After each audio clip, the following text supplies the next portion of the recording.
അപ്പൊ ഇന്ന് നമ്മൾ നോക്കാനായിട്ട് പോകുന്നത് ബിസിനസ് സ്റ്റഡീസിൽ തന്നെ ഏറ്റവും വെയിറ്റേജ് ഉള്ള 2 ചാപ്റ്റേഴ്സിലെ ഏറ്റവും ഇമ്പോർട്ടന്റ് ആയിട്ടുള്ള എല്ലാ ക്വസ്റ്റ്യൻസ് ആണ്. ഓക്കെ, അപ്പൊ ഈ 2 ചാപ്റ്റേഴ്സിനെ സംബന്ധിച്ചിടത്തോളം എന്ത് ചെയ്തിട്ടുണ്ട്, നമ്മൾ വന്ന ഫോംസ് ഓഫ് ബിസിനസ് ഓർഗനൈസേഷനും അതുപോലെ സോഴ്സസ് ഓഫ് ബിസിനസ് ഫിനാൻസും രണ്ടും ഏറ്റവും വെയിറ്റേജ് കൂടിയ 2 ചാപ്റ്റേഴ്സ് ആണ്. അതുകൊണ്ട് ഏറ്റവും കൂടുതൽ മാർക്കിനുള്ള ചോദ്യങ്ങൾ ഈ 2 ചാപ്റ്ററിൽ നിന്നാണ് നമ്മൾ എക്സ്പെക്ട് ചെയ്യുന്നത്. ഓക്കെ, അപ്പൊ അങ്ങനെയുള്ള ചാപ്റ്റേഴ്സ് വേണം നിങ്ങൾ ആദ്യമേ പഠിക്കാൻ, കാരണം ഏറ്റവും കൂടുതൽ ചോദ്യങ്ങൾ അതിൽ നിന്നാണ് വരുന്നത്. അപ്പൊ അങ്ങനെയെങ്കിൽ ഈ ചാപ്റ്ററിൽ ചോദിക്കുന്ന കംപ്ലീറ്റ് ക്വസ്റ്റ്യൻസ് നമുക്ക് പഠിച്ചാലോ? യെസ്, ആദ്യം തന്നെ നമുക്ക് 1 മാർക്ക് ക്വസ്റ്റ്യൻസ് നോക്കാം.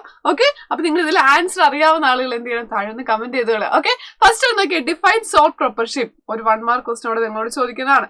രണ്ടാമത്തെ ഒരു കാര്യമാണ് എന്ത് ചെയ്യുന്നത്, karta. Okay, who is karta എന്ന് ചോദിക്കുന്നു. ഓക്കെ, മൂന്നാമത്തെ ഒരു കാര്യം എന്താണ് ചോദിച്ചു കഴിഞ്ഞാൽ what is partnership deed, partners തമ്മിലുള്ള എഗ്രിമെന്റിനാണ് എന്ത് പറഞ്ഞാൽ പാർട്ട്ണർഷിപ്പ് ഡീഡ്. കർത്താൻ എവിടെയാണ് നമ്മൾ കാണുന്നത്, ജോയിൻ ഹിന്ദു ഫാമിലി ബിസിനസ്സിലാണ് അല്ലെ, അതിന്റെ ഹെഡ് ആയിട്ട് വരുന്നത്. ദെൻ ജോയിൻ സ്റ്റോക്ക് കമ്പനി എന്തായത് ഡിഫൈൻ ചെയ്യാൻ വേണ്ടി 1 മാർക്കിന് ഒരു ചോദ്യം അവിടെ ചോദിക്കാം. ഓക്കെ, പ്രോഫിറ്റ് ലക്ഷ്യം വെച്ചിട്ടുള്ളതാണ് എന്ത് ചെയ്യുന്നത്, ഒരു സെപ്പറേറ്റ് എന്റിറ്റി ആയിട്ട് നിലകൊള്ളുന്നു. Then what is cooperative society, ഒരു ക്വസ്റ്റ്യൻ അവിടെ ചോദിക്കും. ദെൻ അടുത്താണ് artificial legal person. Okay, next question എന്താണ്, എന്ത് ചെയ്തിട്ടുണ്ട്, ആർട്ടിഫിഷ്യൽ ലീഗൽ പേഴ്സൺ എന്താണ് എന്നൊരു ക്വസ്റ്റ്യൻ നിങ്ങളോട് ചോദിക്കാം. ഓക്കെ, ദെൻ നെക്സ്റ്റ് ക്വസ്റ്റ്യൻ അതിന് ആൻസർ അറിയാവുന്ന ആളുകളൊന്നും താഴെ കമന്റ് ചെയ്യണം കേട്ടോ. ഫൈൻ. ഇനി അടുത്താണ് റീറ്റേൺ ഏർണിങ്സ്. എന്താണ്, ബിസിനസ്സിൽ തന്നെ ഏൺ ചെയ്യുന്ന പ്രോഫിറ്റിനാണ് നമ്മൾ എന്ത് ചെയ്യുന്നത്, റീറ്റേൺ ഏർണിങ്സ് എന്ന് നമ്മൾ പറയുന്നത്. Okay, then what are equity shares, equity shares, preference shares, അതെന്താണെന്നുള്ള ഒരു കാര്യം നിങ്ങൾ അവിടെ പഠിച്ചു വെക്കണം. ആ ഒരു ക്വസ്റ്റ്യനും എന്ത് ചെയ്തിട്ടുണ്ട് അവിടെ നിങ്ങളോട് എക്സാമിൽ ചോദിക്കും. Okay, fine. ഇനി നെക്സ്റ്റ് ക്വസ്റ്റ്യൻ നോക്കിയേ, ഡിഫൈൻ പ്രിഫറൻസ് ഷെയർ, എന്താണ് preference share. Then what are debentures. Okay, then source of business ഫിനാൻസിൽ ഇമ്പോർട്ടന്റ് ക്വസ്റ്റ്യൻ ആണ് ട്രേഡ് ക്രെഡിറ്റ് എന്താണ് എന്നുള്ളൊരു കാര്യം. ദെൻ അടുത്തൊരു കാര്യമാണ് കൊമേഴ്ഷ്യൽ പേപ്പർ. ADR നമ്മൾ എവിടെയാണ് പറഞ്ഞത്, അമേരിക്കൻ ഡിപ്പോസിറ്ററി റിസിപ്റ്റ് അല്ലെ, ADR. ഈ നമ്മൾ ഇന്റർനാഷണൽ ക്യാപിറ്റൽ പഠിക്കുന്ന സമയത്ത് പഠിക്കുന്നതാണ്. സോഴ്സ് ഓഫ് ബിസിനസ് ഫിനാൻസിന്റെ ലാസ്റ്റ് പോർഷനാണ്. ലീസ് ഫിനാൻസിങ് എന്താണ്, വാട്ട് ഈസ് ലീസ് ഫിനാൻസിങ് എന്ന് വെച്ചാൽ നമ്മൾ വാടകയ്ക്ക് എടുക്കുന്നു, അതിനാണ് നമ്മൾ ലീസ് ഫിനാൻസിങ് എന്ന് പറയുന്നത്. അപ്പൊ ഇത് 1 മാർക്ക് ക്വസ്റ്റ്യൻസ് ആണ്. നിങ്ങൾ 1 മാർക്ക് നിങ്ങൾ ഒരു സെന്റൻസിൽ എഴുതിയാൽ മതി. ഇത് മാത്രമല്ല 3 മാർക്സിന്റെ ക്വസ്റ്റ്യൻസ് ഏതൊക്കെയാണ് ഈ ചാപ്റ്ററിൽ നിന്ന് ചോദിക്കാൻ സാധ്യതയുള്ളത്. ഓക്കെ, ഒന്നാമത്തെ കാര്യം features of sole proprietorship. Okay, then partnership ഫേമിന്റെ മെറിറ്റ്സ് എന്താണ്. അപ്പൊ എല്ലാത്തിന്റെ മെറിറ്റ്സും ഡിമെറിറ്റ്സും നിങ്ങൾ കൃത്യമായിട്ട് പഠിക്കുക. ഏതെങ്കിലും ഒക്കെ എന്ത് ചെയ്തിട്ടുണ്ട് 3 മാർക്കിനോ 4 മാർക്കിനായിട്ട് ചോദിക്കാറുണ്ട്. Then limitations of join Hindu family business. Next features of cooperative society. Then അടുത്ത ഇമ്പോർട്ടന്റ് ആണ്, എന്തായാലും പഠിച്ചിട്ടേ പോകാവുള്ളൂ, പ്രൈവറ്റ് കമ്പനി പബ്ലിക് കമ്പനി തമ്മിലുള്ള ഒരു ഡിഫറൻസ് എന്ന് പറഞ്ഞു കഴിഞ്ഞാൽ. Okay, next features of equity shares, അത് എക്സാം പോയിന്റ് ഇമ്പോർട്ടന്റ് ആയിട്ടുള്ള ഒരു കാര്യമാണ്. മെറിറ്റ്സ് ഓഫ് റിട്ടേൺ ഏർണിങ്സ് ഒരുപാട് വർഷം റിപ്പീറ്റ് ചെയ്തിട്ടുള്ള ഒരു ക്വസ്റ്റൻ ആണ്. Then limitations of preference share, explain lease financing, then difference between owners fund and borrowed fund. അപ്പൊ ഈ 3 മാർക്കിന്റെ ചോദ്യം ചോദിക്കുമ്പോൾ നിങ്ങളൊരു 3 പോയിന്റ് എഴുതാവുന്ന രീതിയിലായിരിക്കും എന്ത് ചെയ്യുന്നത്, ഇതിന്റെ ആൻസേഴ്സ് നിങ്ങൾ പഠിച്ചു വെക്കുന്നത്. ഇനി 4 മാർക്കിനോ 5 മാർക്കിനോ ചോദിച്ചിട്ടുള്ള ചോദ്യങ്ങളാണ്. ഇതിനൊരു 4 പോയിന്റ് ആണ് നിങ്ങൾ എന്ത് ചെയ്യണം, പഠിച്ചു വെച്ചിട്ട് പോകണം. ഓക്കെ, 4 പോയിന്റ് 5 പോയിന്റ് ആവും പഠിച്ചു വെക്കുന്നത്. അപ്പൊ ഒന്നാമത്തെ നോക്കിയേ, ഫീച്ചേഴ്സ് ഓഫ് പാർട്ട്ണർഷിപ്പ് ഫേമിന്റെ ഫീച്ചേഴ്സ് എന്നാണ്. Merits and limitations of sole proprietorship ബിസിനസിന്റെ merits and limitations. Types of partners in partnership firm. Okay, partnership ഫേമിലെ ടൈപ്സ് ഓഫ് പാർട്ട്നേഴ്സ് ആരൊക്കെയാണ്. Features of a private company. Okay, private കമ്പനിയുടെ features എന്തൊക്കെയാണ്.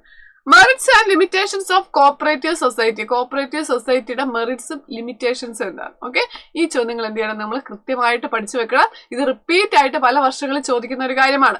ഇനി ഈ ഒരു ചാപ്റ്റർ വരുമ്പോൾ നോക്കി, source of business finance, owners fund, borrowed ഫണ്ടും നമ്മളൊരു ടേബിൾ ആയിട്ട് നമ്മൾ പഠിക്കുന്നുണ്ട്. ഇതിന്റെ ആൻസേഴ്സ് എല്ലാം നമ്മൾ ലൈവിൽ ഡിസ്കസ് ചെയ്യും. Okay, fine. അടുത്ത merits and limitations of equity shares. Okay, then preference ഷെയറും അതിന്റെ ടൈപ്സ്.